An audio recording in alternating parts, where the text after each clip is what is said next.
प्रेम से बोलिए श्रीमद् भागवत महापुराण की जय। श्री सुखदेव महाराज की जय। उम्मीद है आपने इससे पहले का अध्याय सुना होगा। आज सुनिए आगे का वृतांत। श्री सुखदेव जी कहते हैं, परीक्षित, अब मनुष्य की सी लीला करने वाले भगवान श्री कृष्ण का एक और भी चरित्र सुनो। उसमें ये बताया जाएगा कि सौभ नामक विमान का अधिपति शाल्व किस प्रकार भगवान के हाथों मारा गया।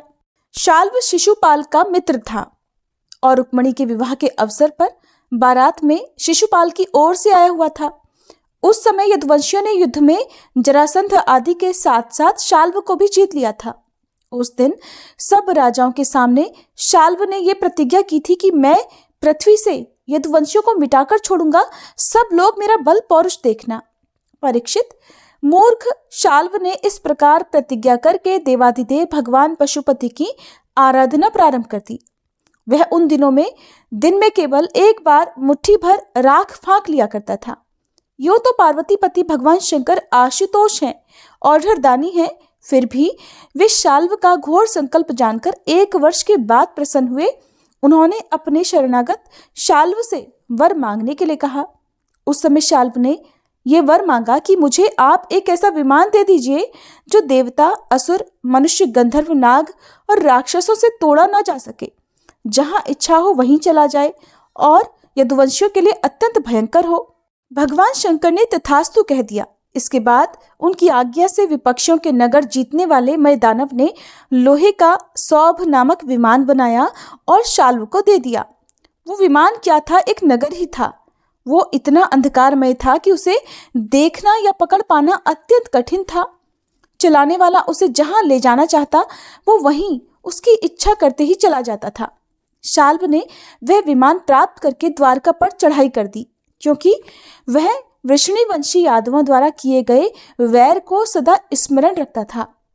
परीक्षित, शाल्व ने अपनी बहुत बड़ी सेना से द्वारका को चारों ओर से घेर लिया और फिर उसके फल फूल से लदे हुए उपवन और उद्यानों को उजाड़ने, नगर द्वारों, फाटकों, राजमहलों, अटारियों, दीवारों और नागरिकों के मनोविनोद के जगहों को नष्ट भ्रष्ट करने लगा। उस श्रेष्ठ विमान से शस्त्रों की झड़ी लग गई। बड़ी बड़ी चट्टानें, वृक्ष, वज्र, सर्प और ओले बरसने लगे। बड़े जोर का बवंडर उठ खड़ा हुआ। चारों ओर धूल ही धूल छा गई। परीक्षित, प्राचीन काल में जैसे त्रिपुरासुर ने सारी पृथ्वी को पीड़ित कर रखा था, वैसे ही शाल्व के विमान ने द्वारकापुरी को अत्यंत पीड़ित कर दिया। वहां के नर नारियों को कहीं एक क्षण के लिए भी शांति नहीं मिलती थी। परम यशस्वी वीर भगवान प्रद्युम्न ने देखा कि हमारी प्रजा को बड़ा कष्ट हो रहा है। तब उन्होंने रथ पर सवार होकर सबको ढांढस बताया और कहा कि डरो मत। उनके पीछे पीछे सात्यकी, चारुदेशन, सांब भाइयों के साथ अक्रूर, कृतवर्मा, भानुविंद, गद, शुक, सारण आदि बहुत से वीर बड़े बड़े धनुष धारण करके निकले। वे सब के सब महारथी थे। सबने कवच पहन रखे थे और सबकी रक्षा के लिए बहुत से रथ, हाथी, घोड़े और पैदल सेना साथ साथ चल रही थी। इसके बाद प्राचीन काल में जैसे देवताओं के साथ असुरों का घमासान युद्ध हुआ था, वैसे ही शाल्व के सैनिकों और यदुवंशियों का युद्ध होने लगा। उसे देखकर लोगों के रोंगटे खड़े हो जाते थे। प्रद्युम्न जी ने क्षण भर में ही अपने दिव्य अस्त्र से सौभपति शाल्व की सारी माया काट डाली।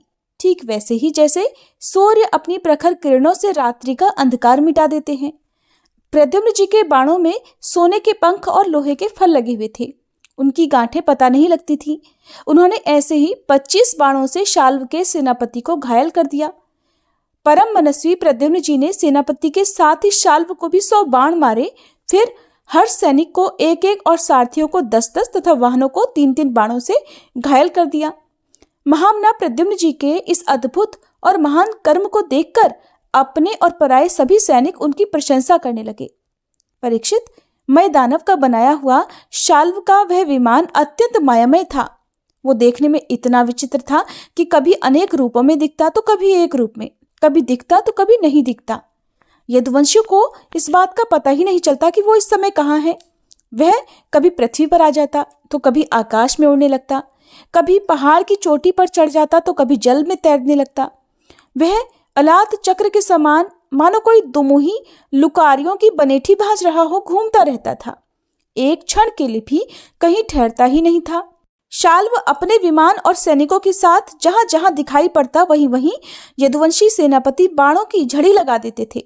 उनके बाण सूर्य और अग्नि के समान जलते हुए तथा विषैले सांपों की तरह असह्य होते थे। उनसे शाल्व का नगराकार विमान और सेना अत्यंत पीड़ित हो गई।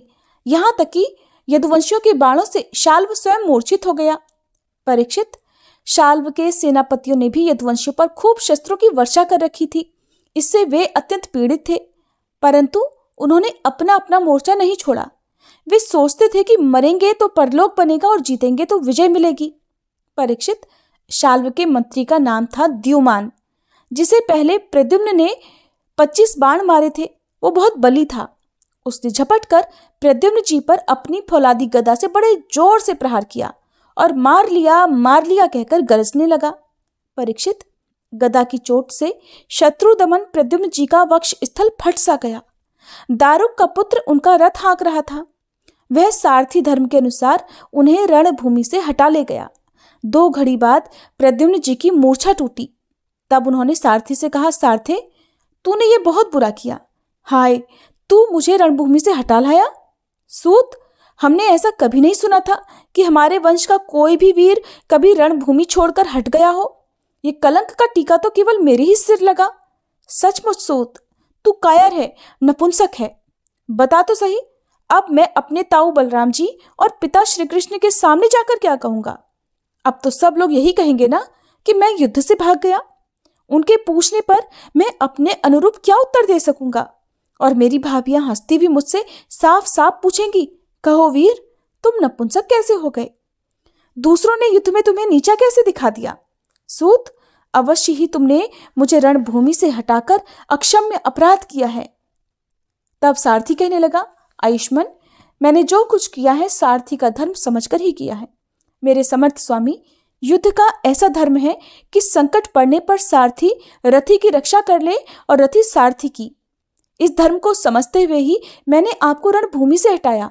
शत्रु ने आप पर गदा का प्रहार कर दिया था, जिससे आप मूर्छित हो गए थे, बड़े संकट में थे, और इसी से मुझे ऐसा करना पड़ा। श्री सुखदेव जी कहते हैं, परीक्षित, अब प्रद्युम्न जी ने हाथ मुंह धोकर कवच पहनकर धनुष धारण किया और सारथी से कहा, मुझे वीर द्युमान के पास फिर से ले चलो। उस समय द्युमान यादव सेना को तहस नहस कर रहा था। प्रद्युम्न जी ने उसके पास पहुंचकर उसे ऐसा करने से रोक दिया और मुस्कुराकर 8 बाण मारे। 4 बाणों से उसके 4 घोड़े और एक बाण से सारथी, धनुष, ध्वजा और उसका सिर काट डाला। इधर गद, सात्यकी, सांब आदि यदुवंशी वीर भी शाल्व की सेना का संहार करने लगे। सौभ विमान पर चढ़े हुए सैनिकों की गर्दनें कट जाती और वे समुद्र में गिर पड़ते। इस प्रकार यदुवंशी और शाल्व के सैनिक एक दूसरे पर प्रहार करते रहे। बड़ा ही घमासान और भयंकर युद्ध हुआ और वह लगातार 27 दिनों तक चलता रहा। उन दिनों भगवान श्री कृष्ण धर्मराज युधिष्ठिर के बुलाने से इंद्रप्रस्थ गए हुए थे। राजसूय यज्ञ हो चुका था और शिशुपाल की भी मृत्यु हो गई थी। वहां भगवान श्री कृष्ण ने देखा कि बड़े भयंकर अपशगुन हो रहे हैं। तब उन्होंने कुरुवंश के बड़े बूढ़ों, ऋषि मुनियों, कुंती और पांडवों से अनुमति लेकर द्वारका के लिए प्रस्थान किया। वे मन ही मन कहने लगे कि मैं पूज्य भाई बलराम जी के साथ यहाँ चला आया। अब शिशुपाल के पक्षपाती क्षत्रिय अवश्य ही द्वारका पर आक्रमण कर रहे होंगे। भगवान श्री कृष्ण ने द्वारका में पहुंचकर देखा कि सचमुच यादवों पर तो बड़ी विपत्ति आई हुई है। तब उन्होंने बलराम जी को नगर की रक्षा के लिए नियुक्त कर दिया और सौभपति शाल्व को देखकर अपने सारथी दारुक से कहा, दारुक, तुम शीघ्र से शीघ्र मेरा रथ शाल्व के पास ले चलो। देखो, ये शाल्व बड़ा मायावी है, तो तुम भी तनिक भय मत करना। भगवान की ऐसी आज्ञा पाकर दारुक रथ पर चढ़ गया और रथ को शाल्व की ओर ले चला। भगवान के रथ की ध्वजा गरुड़ चिन्ह से चिन्हित थी। उसे देखकर यदुवंशियों तथा शाल्व की सेना के लोगों ने युद्ध भूमि में प्रवेश करते ही भगवान को पहचान लिया। परीक्षित, अब तक शाल्व की सारी सेना लगभग नष्ट हो चुकी थी। भगवान श्री कृष्ण को देखते ही उसने उनके सारथी पर एक बहुत बड़ी शक्ति चलाई। वह शक्ति बड़ा भयंकर शब्द करती हुई आकाश में बड़ी तेजी से चल रही थी और बहुत बड़े लूक के समान जान पड़ती थी। उसके प्रकाश से 10 दिशाएं चमक उठी थी। उसे सारथी की ओर आते देख भगवान श्री कृष्ण ने अपने बाणों से उसके सैकड़ों टुकड़े कर दिए। इसके बाद उन्होंने शाल्व को 16 बाण मारे और उसके विमान को, जो आकाश में घूम रहा था, असंख्य बाणों से छलनी कर दिया। ठीक वैसे ही जैसे सूर्य अपनी किरणों से आकाश को भर देता है, शाल्व ने भगवान श्री कृष्ण की बाईं भुजा में, जिसमें शारंग धनुष शोभायमान था, बाण मारा। इससे शारंग धनुष भगवान के हाथ से छूटकर गिर पड़ा। यह एक अद्भुत घटना घट गई। जो लोग आकाश या पृथ्वी से ये युद्ध देख रहे थे, वे बड़े जोर से हाय हाय पुकार उठे।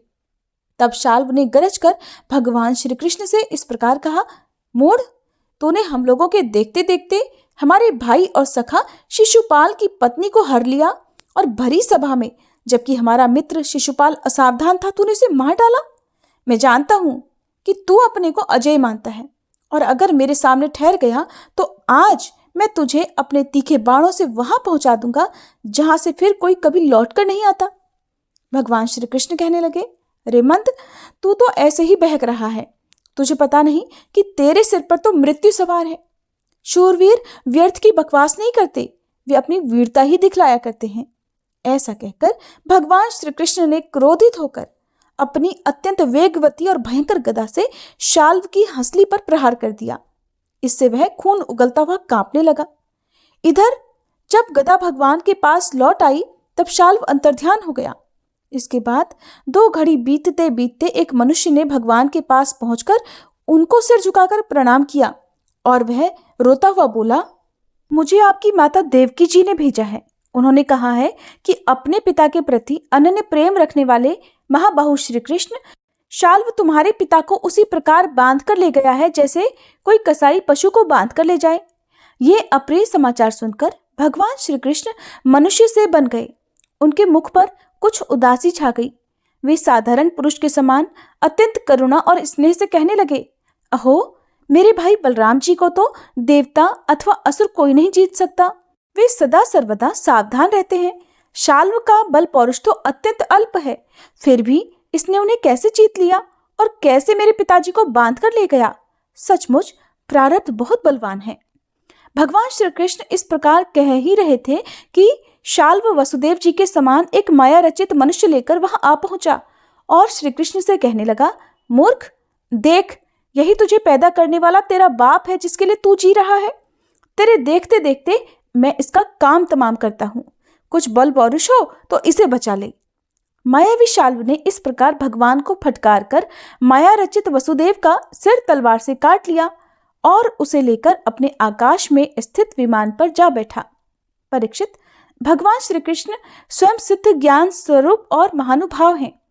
वे ये घटना देखकर 2 घड़ी के लिए अपने स्वजन वसुदेव जी के प्रति अत्यंत प्रेम होने के कारण साधारण पुरुषों की तरह शोक में डूब गए, किंतु फिर वे जान गए कि ये तो शाल्व की फैलाई हुई आसुरी माया ही है जो उसे मैं दानव ने बतलाई थी। भगवान श्री कृष्ण ने युद्ध भूमि में सचेत होकर देखा, न वहां दूत है और न पिता का वह शरीर। जैसे स्वप्न में एक दृश्य दिखकर लुप्त हो गया हो। उधर देखा तो शाल्व विमान पर चढ़कर आकाश में विचर रहा है। तब वे उसका वध करने के लिए उद्यत हो गए। अब शाल्व भगवान श्री कृष्ण पर बड़े उत्साह और तेजी से शस्त्रों की वर्षा करने लगा था। अमोघ शक्ति भगवान श्री कृष्ण ने भी अपने बाणों से शाल्व को घायल कर दिया और उसके कवच, धनुष तथा सिर की मणि को छिन्न भिन्न कर दिया।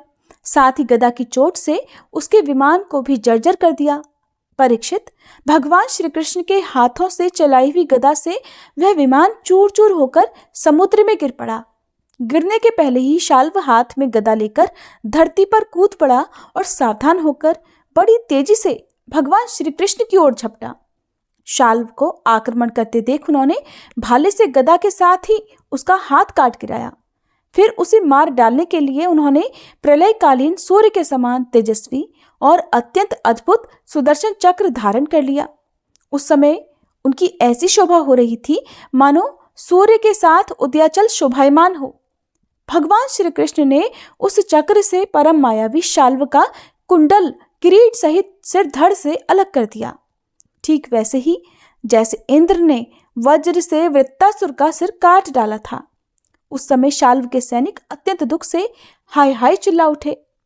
परीक्षित, जब पापी शाल्व मर गया और उसका विमान भी गदा के प्रहार से चूर चूर हो गया, तब देवतागण आकाश में दुंदुभियां बजाने लगे। ठीक उसी समय दंतवक्त्र अपने मित्र शिशुपाल आदि का बदला लेने के लिए अत्यंत क्रोधित होकर आ पहुंचा। श्री सुखदेव जी कहते हैं, परीक्षित, शिशुपाल, शाल्व और पौंड्रक के मारे जाने पर उनकी मित्रता का ऋण चुकाने के लिए मूर्ख दंतवक्त्र अकेला ही पैदल युद्ध भूमि में आ धमका। वो क्रोध के मारे आग बबूला हो रहा था। शस्त्र के नाम पर उसके हाथ में एकमात्र गदा थी, किंतु परीक्षित, लोगों ने देखा वो इतना शक्तिशाली है कि उसके पैरों की धमक से पृथ्वी हिल रही है। भगवान श्री कृष्ण ने जब उसे इस प्रकार आते देखा, तब झटपट हाथ में गदा लेकर वे रथ से कूद पड़े। फिर जैसे समुद्र के तट की भूमि उसके ज्वार भाटे को आगे बढ़ने से रोक देती है, वैसे ही उन्होंने उसे रोक दिया।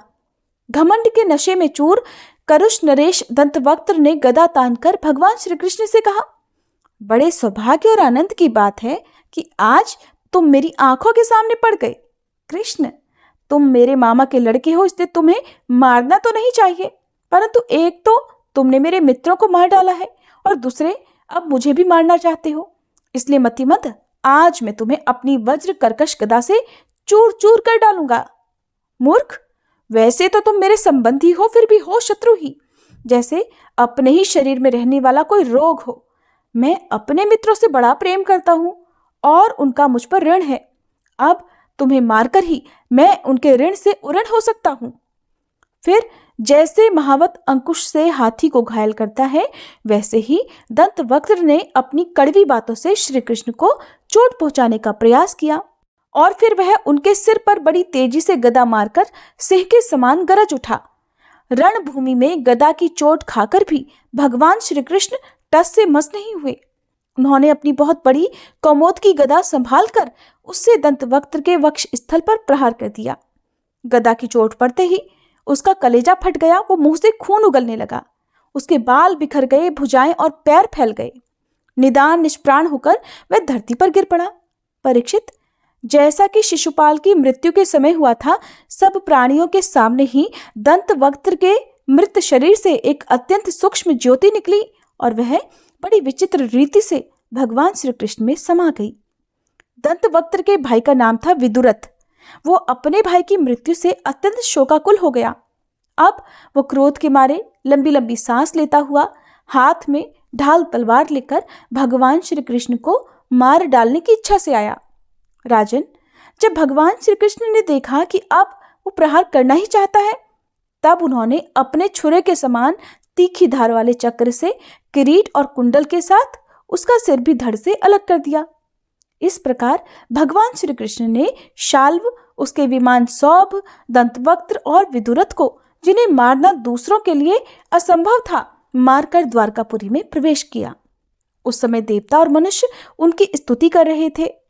बड़े बड़े ऋषि मुनि, सिद्ध, गंधर्व, विद्याधर और वासुकी आदि महानाग, अप्सराएं, पितर, यक्ष, किन्नर तथा चारण उनके ऊपर पुष्पों की वर्षा करते हुए उनकी विजय के गीत गा रहे थे।